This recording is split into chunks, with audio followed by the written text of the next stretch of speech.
Our desk adjusters, is it normally paid per claim, hourly, daily? What could a desk adjuster expect as far as, not a set number, but, how's it paid? Yeah, I think for us, for the majority of times, it's an hourly pay.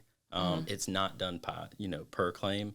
And that's a good thing in a way, because you may have a couple sticky claims where it takes you all day to work two of them. Yeah. And then you're really behind the eight ball. Whereas if you're getting paid by the hour, obviously, if you only get those 2 claims done that day, or you get 10 done that day, it's great. You're still making the money for it. So I would say for the most part, it is hourly, and we find that works for, desk adjusters, especially when they have to work overtime, or, you're working 7 days a week.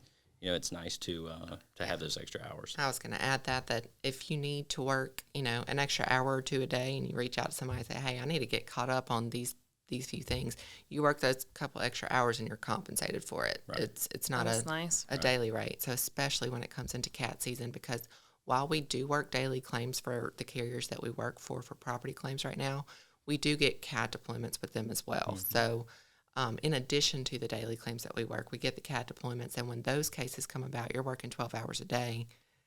That's good money there. Yeah.